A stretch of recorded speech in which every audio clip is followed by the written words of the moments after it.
बारिश से भरी अंधेरी रात में दो खूबसूरत लड़कियां हेल्प मांगने के लिए एक घर के दरवाजे पर पहुंच जाती हैं। उनके कपड़े पूरी तरह भीग चुके थे और चेहरों पर मासूमियत साफ झलक रही थी। इवान नाम का आदमी इंसानियत दिखाते हुए उन्हें अपने घर के अंदर आने देता है। घर के अंदर माहौल धीरे धीरे अजीब होने लगता है। इवान उनके लिए चाय बना रहा था, तभी बेल और जेनेसिस बार बार उसके करीब आने की कोशिश करने लगती हैं। उनके हर हरकत में एक अजीब सा इशारा छुपा हुआ था। वो लगातार इवान को उकसाने की कोशिश कर रही थी, लेकिन इवान शादीशुदा आदमी था, इसलिए वह खुद को उनसे दूर रखने की पूरी कोशिश करता है। इसी बीच जेनेसिस वॉशरूम यूज करने का बहाना बनाकर वहां से चली जाती है और तभी बेल मौका देखकर फिर से इवान को सेड्यूस करने लगती है। धीरे धीरे दोनों बेहद करीब आ जाते हैं। हालत इतनी आगे बढ़ जाती है कि वो इवान के कपड़े उतारने लगती है। इस बार इवान अपना कंट्रोल खो बैठता है और फिर बाथरूम में उनके साथ इंटीमेट हो जाता है। लेकिन उसी पल इवान को बिल्कुल भी अंदाजा नहीं था कि उसने अपनी जिंदगी की सबसे बड़ी गलती कर दी है। लेकिन सवाल अब भी बाकी था, आखिर इवान के साथ ऐसा क्या हुआ था और उन दोनों लड़कियों ने उसके साथ ये सब क्यों किया? इन सभी सवालों का जवाब जानने के लिए हमें कहानी में थोड़ा पीछे जाना होगा। यह कहानी एक ऐसे आदमी की है जो पेशे से एक आर्किटेक्ट है। उसका नाम इवान था। वह अपनी पत्नी कैरन और दो बच्चों के साथ में एक खुशहाल जिंदगी जी रहा था। कैरन भी एक आर्ट गैलरी में काम करती थी, इसलिए दोनों अपनी अपनी जिंदगी में काफी बिजी रहते थे।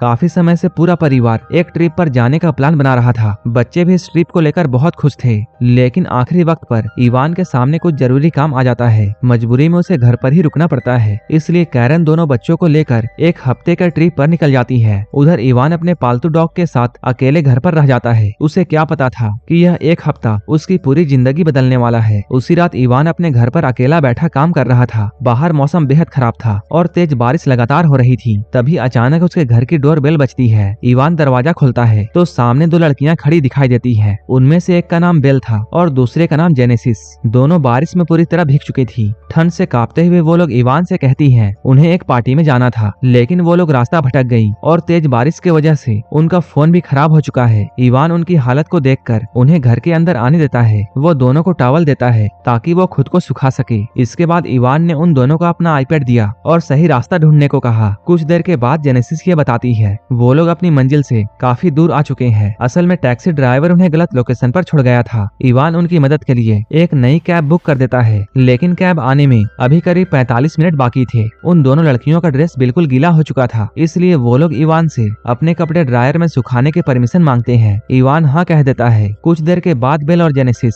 वॉशरूम से फ्रेश होकर बाहर आ जाती हैं। उसी समय इवान उनके लिए चाय बना रहा था। घर का माहौल अब धीरे धीरे अजीब और असहज महसूस होने लगा था। इसके बाद तीनों लिविंग रूम में बैठकर बातें करने लगते हैं, लेकिन बातचीत के दौरान बेल और जेनेसिस बार बार इवान के बेहद करीब आने की कोशिश कर रहे थे। इवान उनकी हरकतों से थोड़ा असहज महसूस करता है, इसलिए वह वहाँ से उठकर दूसरी कुर्सी में जाकर बैठ जाता है। फिर वह अपना फोन चेक करता है और देखता है कैब आने में अभी भी 20 मिनट बाकी है। माहौल को सामान्य बनाने के लिए इवान उनसे पूछता है वो दोनों क्या काम करती हैं, जिस पर वो लोग बताती हैं वो दोनों एयर होस्टेस हैं और काम के सिलसिले में अक्सर अलग अलग देशों में घूमती रहती हैं। बातचीत के दौरान बेल और जेनेसिस लगातार इवान को अपनी तरफ आकर्षित करने की कोशिश करती हैं, लेकिन इवान हर बार उनसे थोड़ी दूरी बना लेता है। असल में इवान अपनी पत्नी से बेहद प्यार करता था, इसी वजह से वो खुद को संभालने की पूरी कोशिश कर रहा था। उधर दोनों लड़कियां अपनी रंगीन लाइफस्टाइल और विदेशों की कहानियां सुनाकर इवान को और भी ज्यादा बहकाने लगती है। घर का माहौल अब पहले से भी कई ज्यादा अजीब हो चुका था। इसी बीच इवान फिर से अपना फोन चेक करता है और देखता है कि कैब आने में अब सिर्फ 5 मिनट 18 साल से कम आयु वाले कृपया आगे न बढ़ें।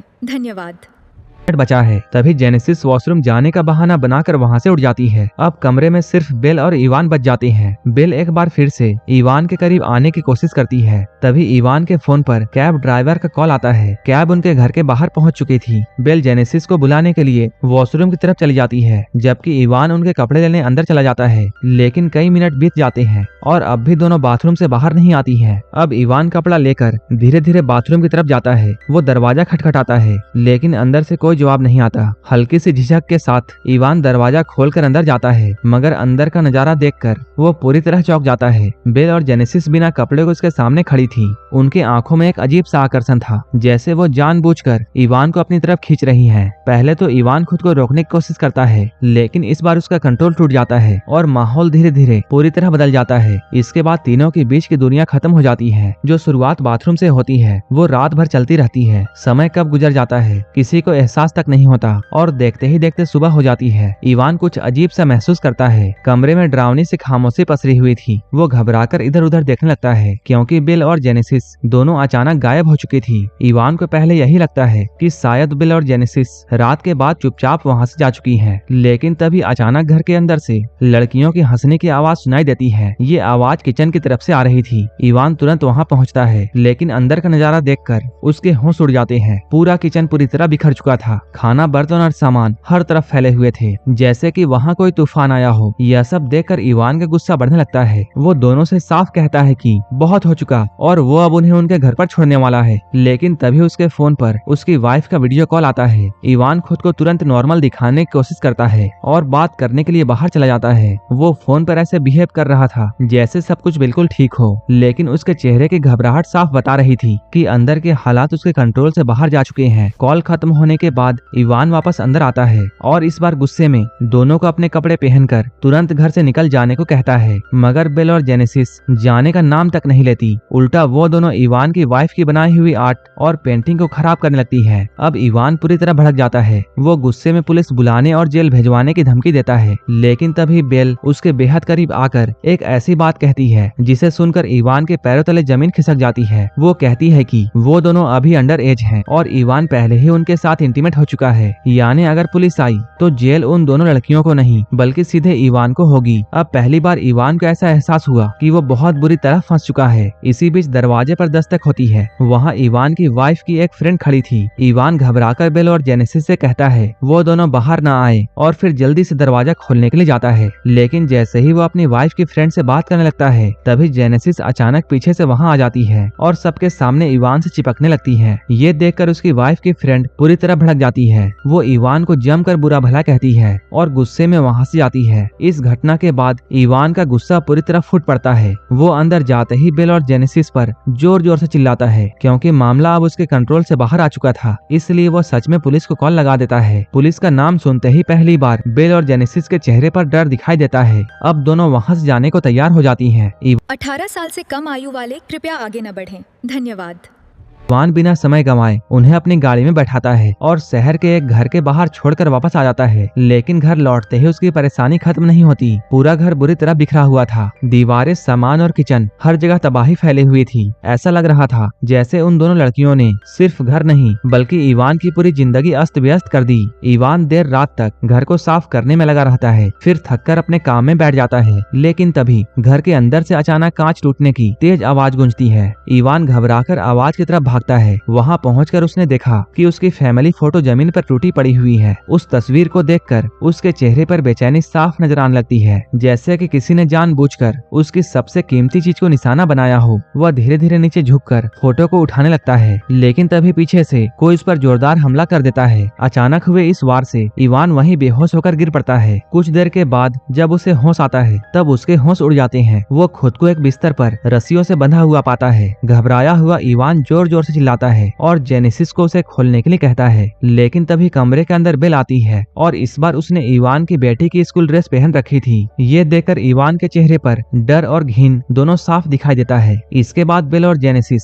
धीरे धीरे उसके करीब आते हैं। अब दोनों मिलकर उसके कपड़े उतारने की कोशिश करते हैं। कमरे का माहौल अब पहले से कहीं ज्यादा डरावना और खतरनाक हो चुका था। लेकिन तभी अचानक इवान के फोन पर उसकी वाइफ का वीडियो कॉल आता है। फोन बजते ही जेनेसिस मुस्कुराते हुए इवान की तरफ देखती है और बेल उसके साथ इंटीमेट होने के लिए मजबूर करने लगती है। लेकिन जब इवान ऐसा करने से मना कर देता है तब जेनेसिस उसके सामने एक और खतरनाक चाल चलती है। वो फोन उठाकर कहती है अगर उसने उसकी बात नहीं मानी तो वह अभी वीडियो कॉल पर उसकी वाइफ को सब कुछ बता देगी। अब इवान पूरी तरह फंस चुका था। उसके चेहरे पर डर, शर्म और मजबूरी साफ दिखाई दे रही थी। आखिरकार मजबूर होकर वो बेल के साथ इंटीमेट होने के लिए तैयार हो जाता है। इसके बाद बेल उसके ऊपर आकर उसे जानबूझकर उकसाने लगती है। वो इतनी तेज आवाजें निकाल रही थी जैसे उसे इस खेल में पूरा मजा आ रहा हो। वहीं दूसरी तरफ जेनेसिस अपने फोन पर यह सब रिकॉर्ड कर रही थी। अब इवान को समझ आ चुका था कि ये दोनों सिर्फ उसके साथ खेल नहीं खेल रही थी बल्कि धीरे धीरे उसकी पूरी जिंदगी बर्बाद करने पर उतारू थी। इसी बीच जेनेसिस कुछ खाने के लिए किचन की तरफ जाती है। यहीं पर इवान को मौका मिल जाता है। वो बेल के साथ इंटीमेट होने का नाटक करते हुए पूरी ताकत से रस्सियों को खोलने लगता है। उसके हाथ छूटते ही वो अचानक बेल को जोरदार धक्का देता है। बेल सीधे बेड से नीचे गिर जाती है। इसके बाद इवान गुस्से में जेनेसिस जेनेसिस की तरफ भागता है। अब वह किसी भी तरह इस डरावने खेल को खत्म करना चाहता है, लेकिन इससे पहले कि वो कुछ कर पाता, जेनेसिस फिर से उस पर हमला कर देती है। अचानक हुए वार से इवान दूसरी बार बेहोश हो जाता है। इसके बाद दोनों लड़कियां उसे फिर से बांध देती हैं और अब उनका असली पागलपन खुलकर सामने आने लगता है। वो दोनों उसके सामने अजीब और साइको जैसी हरकतें करने लगती हैं, कभी चिल्लाती हैं और कभी उसे डराने लगती हैं। फिर वो इवान के दोनों कानों में हेडफोन लगा देती हैं और बेहद तेज आवाज से म्यूजिक चलाकर उसे मानसिक रूप से टॉर्चर करने लगती हैं। इवान पूरी तरह बेबस पड़ा था। उसकी जिंदगी अब किसी डरावने नाइटमेयर से कम नहीं लग रही थी। लेकिन तभी घर के बाहर डोरबेल बजती है। दरवाजे पर लुई खड़ा था। वो इवान की वाइफ कैरन का असिस्टेंट था। लेकिन जैसे ही लुई घर के अंदर आता है, उसे इवान वहाँ कहीं दिखाई नहीं देता, क्योंकि बेल और जेनेसिस उसे पहले ही एक कमरे में बंद कर चुकी थी। दोनों लड़कियां बहुत ही मासूमियत से लुई से झूठ बोलती हैं कि वो इवान की भतीजियां हैं। पहली नजर में सब कुछ नॉर्मल लगता है, लेकिन घर का अजीब माहौल लुई को थोड़ा असहज जरूर कर रहा था। तभी अचानक उसे घर के अंदर से एक कमरे से हल्की आवाज सुनाई देती है। लुई तुरंत उस तरफ बढ़ने लगता है, लेकिन उसी दौरान बेल और जेनेसिस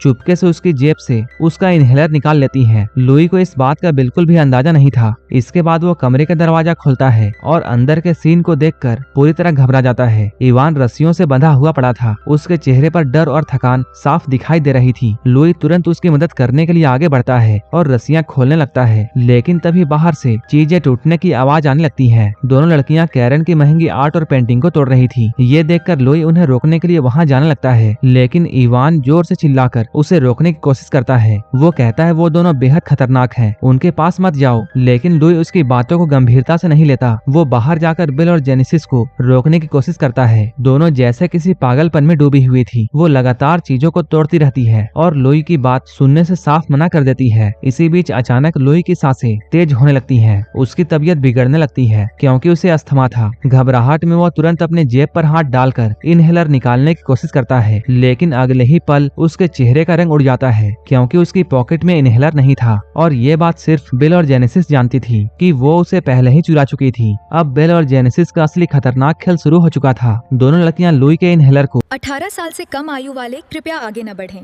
धन्यवाद।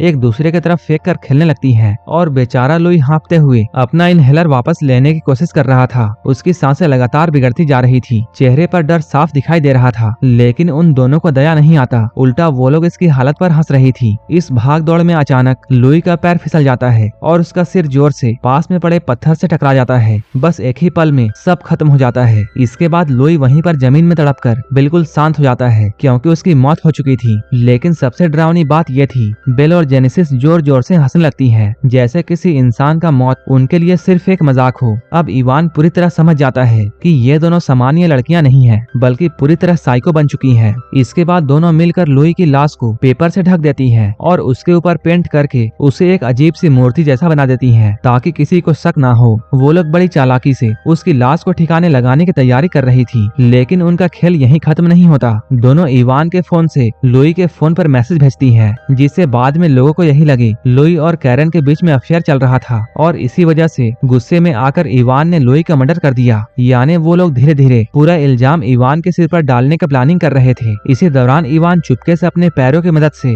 आईपैड तक पहुंचने की कोशिश करता है कि वो किसी तरह अपने वाइफ को मैसेज भेजकर हेल्प मंगवा सके, लेकिन उसकी किस्मत यहाँ भी साथ नहीं देती। बेल और जेनेसिस उसे ऐसा करते हुए पकड़ लेती है और अगले ही पल आईपैड उठाकर बाहर फेंक देती है। आईपैड जमीन पर गिरते ही पूरी तरह टूट जाता है। अब दोनों लड़कियां घर के अंदर पूरी तरह तबाही मचाने लगती हैं। फर्नीचर, पेंटिंग और शीशे, वो हर चीज तोड़कर घर को तहस नहस कर देती हैं। इसके बाद वो लोग घर के गार्डन में एक बड़ा सा गड्ढा खोदना शुरू करती हैं। ये सब देखकर इवान के शरीर में डर दौड़ने लगता है। उसे अब एहसास हो चुका था कि शायद अगला नंबर उसका है। वो जोर जोर से मदद के लिए चिल्लाने लगता है, लेकिन तभी दोनों गर्ल्स उसके ऊपर गन तान देती हैं। गन देखते ही इवान की आवाज रुक जाती है। उसकी आंखों में अब सिर्फ डर बचा था और आखिरकार वो पूरी तरह हार मान लेता है। अब अगली सुबह कहानी अपने सबसे डरावने मोड़ पर आ जाती है। बेल और जेनेसिस इवान को रस्सी से बांधकर घसीटते हुए गार्डन में ले आती हैं और फिर उसे गड्ढे में डाल देती हैं, जिसे उन्होंने रात भर खोदा था। धीरे धीरे वो उसके पूरे शरीर को मिट्टी से दबाने लगती है। बस उसका सिर बाहर छोड़ देती है ताकि वो जिंदा रहते हुए अपनी बर्बादी देख सके। इवान पूरी तरह टूट चुका था। उसकी आंखों में डर साफ दिखाई दे रहा था। तभी बेल और जेनेसिस उसके सामने बैठकर अपने बारे में सच बताने लगती हैं। वो कहती हैं कि वो दोनों साइको हैं और लोगों की जिंदगियां बर्बाद करना उनके लिए सिर्फ एक खेल है। उनके चेहरे पर कोई पछतावा नहीं था, उल्टा वो इन सबको एंजॉय कर रही थी। वो इवान से कहती है वो पहले भी कई शादीशुदा मर्दों को अपना शिकार बना चुकी है और इस बार उनका अगला शिकार इवान 18 साल से कम आयु वाले कृपया आगे न बढ़ें। धन्यवाद। था। यानी कि शुरू से लेकर अब तक जो भी कुछ हुआ वो सब एक प्लान का हिस्सा था। इसके बाद जेनेसिस इवान का फोन निकालती है और उसे वो वीडियो दिखाती है जिसमें बेल इवान की बेटी की स्कूल ड्रेस पहनकर उसके साथ इंटीमेट हो रही है। लेकिन असली झटका अभी बाकी था। उस वीडियो के टाइटल पर वो लिखती है हैप्पी फादर्स डे, यानी कि अगर कोई वो वीडियो देखे तो उसे ऐसा लगे जैसे इवान अपनी ही बेटी के साथ गलत काम कर रहा है। ये देखकर इवान की आंखों में डर के साथ साथ बेबसी भी साफ नजर आने लगती है, क्योंकि अब उसकी जिंदगी सिर्फ खत्म नहीं होने वाली थी बल्कि उसकी पहचान भी हमेशा के लिए बर्बाद होने वाली थी। इसके बाद बिल और जेनेसिस फोन वहीं छोड़कर वहां से चली जाती है। अब मिट्टी में दबा हुआ इवान किसी तरह अपना हाथ बाहर निकालने की कोशिश करता है। बहुत मेहनत के बाद वो फोन तक पहुंच जाता है। वो जल्दी से उस वीडियो को डिलीट करना चाहता था, लेकिन घबराहट और कमजोरी में उससे गलती हो जाती है। वीडियो डिलीट होने के बजाय उस पर लाइक हो जाता है और यही छोटी सी गलती उसकी जिंदगी की सबसे बड़ी तबाही बन सकती थी। थोड़ी देर बाद हम देखते हैं कि कैरन अपने बच्चों के साथ घर वापस लौटती है, लेकिन घर के अंदर कदम रखते ही वो चौंक जाती है। पूरा घर बिखरा हुआ था, हर तरफ सामान फैला हुआ था, मगर कैरन को असली सच्चाई का जरा भी अंदाजा नहीं था। उसे लगता है कि उसके जाने के बाद इवान ने अपने दोस्तों के साथ पार्टी की होगी और घर का ये हाल उसी के वजह से हुआ है। और इसी डरावने और बेचैन कर देने वाले मोड़ पर ये कहानी खत्म हो जाती है। अब सोचने वाली बात ये है, क्या इवान कभी अपनी बेगुनाही साबित कर पाएगा या फिर उन दोनों साइको लड़कियों का ये खतरनाक खेल उसकी जिंदगी बर्बाद कर देगा। ये कहानी हमें सिखाती है कभी कभी इंसान की सबसे बड़ी बर्बादी किसी दुश्मन से नहीं, उसकी एक पल की कमजोरी से शुरू होती है। अगर कहानी ने आपको आखिर तक बांध कर रखा हो तब वीडियो को एक लाइक जरूर कर देना और ऐसे ही डार्क और शॉकिंग मूवीज के लिए चैनल को सब्सक्राइब करना मत भूलना।